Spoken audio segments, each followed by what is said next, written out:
Demi menyenangkan hati Farah, Daryl pun mau membuatkan Farah sate ayam, langsung dari warung sate Madura. Farah menunggu dengan setia sambil duduk memperhatikan Daryl yang sibuk mengipas sate ayam khusus untuk Farah. Rasanya sangat senang bisa melihat langsung Daryl yang menjadi tukang sate dadakan itu. Tak terasa Farah jadi senyum-senyum sendiri melihatnya. Wah, ada tukang sate handsome yang jualan. Mas pegawai baru di sini ya?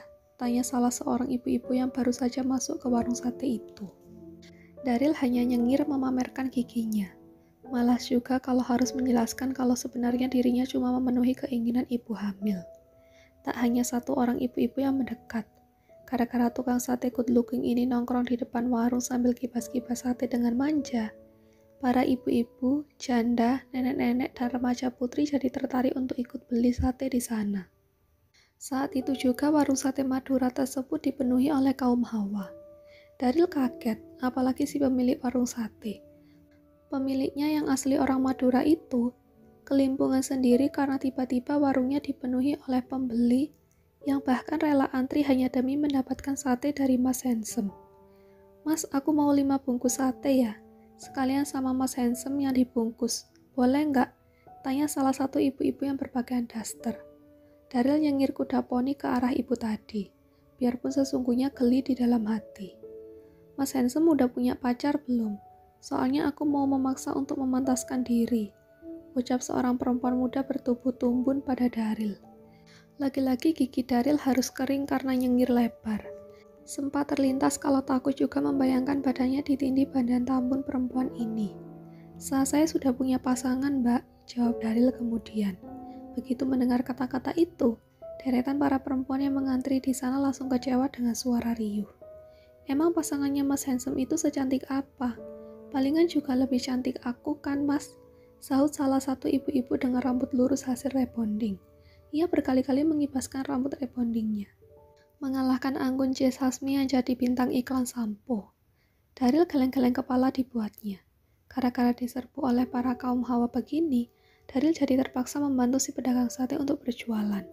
Kasihan kalau sendirian, pasti kewalahan. Ternyata Daryl pembawa rezeki, mirip seperti patung kucing yang biasanya diletakkan oleh para pedagang di depan toko, yang tangannya terus bergerak itu.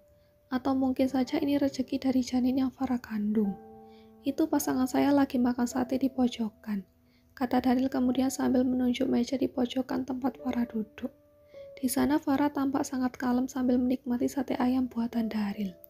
Semua mata langsung tertuju ke arah yang ditunjukkan oleh Daryl itu.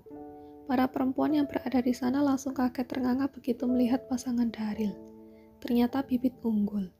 Seketika itu para perempuan di sana langsung merasa insecure sekaligus kecewa. Sate yang awalnya dipesan banyak tiba-tiba saja tidak jadi dipesan. Mereka mundur perlahan dan meninggalkan warung sate. Tersisa beberapa gadis muda yang masih setia menonton Daryl membuat sate ayam. Kalian ngapain masih di sini? Tanya Daryl. Liatin Om Handsome buat sate, jawab salah satu gadis muda berpakaian seragam SMA. Teman-temannya langsung histeris begitu melihat Daryl mengeluarkan sedikit senyumnya. Baru senyum saja sudah histeris begitu. Apalagi kalau mereka lihat bagian yang lain dari Daryl. Bisa-bisa mereka pingsan di tempat.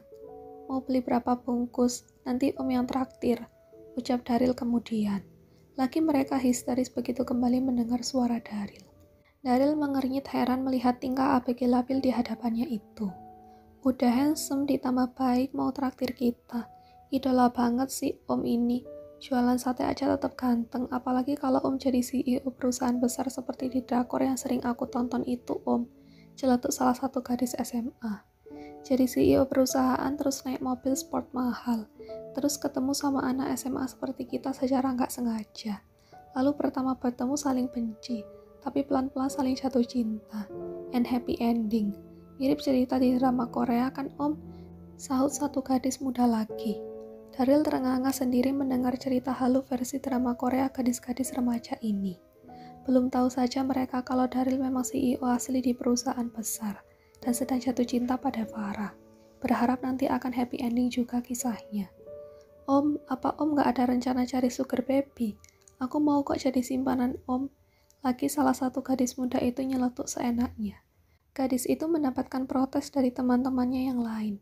merasa tidak terima kalau temannya itu menawarkan diri menjadi cewek simpanan Daryl. Tapi om ini kan cuma pedagang sate. Kalau jadi cewek simpanan itu carinya yang kaya raya dong, protes satu temannya.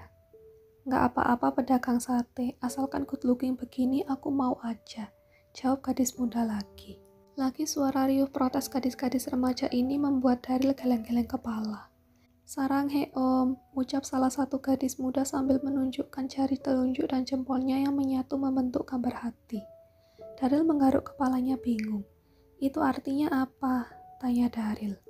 Artinya aku cinta kamu om, jarinya harus begini. Gadis muda itu kembali mencontohkan kedua tangannya dengan jari yang dibentuk hati seperti tadi. Daryl manggut-manggut baru paham. Sate untuk gadis-gadis remaja itu pun selesai. Mereka diberi gratis oleh Daryl. Gadis-gadis itu tidak mau membawanya pulang. Mereka mau makan di sana sambil melihat pemandangan wajah ganteng si Om Handsome. Daryl tak mau ambil pusing. Yang penting tugasnya membantu si pedagang sate yang asli telah selesai. Dan semua sate ludes habis dalam sekejap. Daryl lemas, pedagang sate puas. Daryl kemudian melirik sejenak ke arah Farah. Rupanya Farah pun kebetulan sedang melihat ke arahnya. Netra mereka saling beradu dari jauh. Daryl pun ingat dengan yang tadi diajarkan oleh para gadis remaja itu. Ia akhirnya membentuk tanda hati dengan jarinya dan ditunjukkan pada Farah dari kejauhan. Farah tersenyum malu-malu dari kejauhan melihat Daryl yang menirukan gaya ala orang Korea itu. Tak kuat melihat Farah yang tersenyum seperti itu. Rasanya seperti magnet yang memanggil Daryl agar mendekat ke arahnya. Akhirnya Daryl pun berjalan mendekat ke tempat Farah duduk. Kenapa senyum-senyum begitu? Tanya Daryl pada Farah. Kamu tahu dari mana tanda seperti tadi itu? Memangnya kamu suka nonton drama Korea? Tanya Farah kemudian. Daryl menggelengkan kepalanya. Gara-gara anak ABG di sana, mereka yang mengajari aku. Tadi mereka kasih tanda begini juga ke aku. Jelas Daryl. Farah langsung mendelik. Hah? Ngapain mereka kasih tanda begituan ke kamu? Terlihat jelas ekspresi Farah yang langsung berubah menjadi keki. Katanya tadi saranghe om begitu. Jelas Daryl dengan jujur. Farah jadi makin yakin mendengarnya. Bibirnya manyun 5 senti. Daryl tahu kalau Farah mulai kesal. Tatapannya tajam ke kumpulan para gadis remaja yang sedang duduk makan sate. Tiba-tiba saja ada sesuatu yang kenyal menyentuh pipi Farah. Ia menoleh ke samping, dan Daryl langsung tersenyum jahil ke arahnya. Bisa-bisanya Daryl malah mencuri kecupan pipi di tempat umum begini. Jangan cemburu gitu, bagiku kamu tetap nomor 1 di hatiku. Saranghe Farah, bisik Daryl di dekat telinga Farah. Wajah Farah langsung berubah merah merona seperti tomat.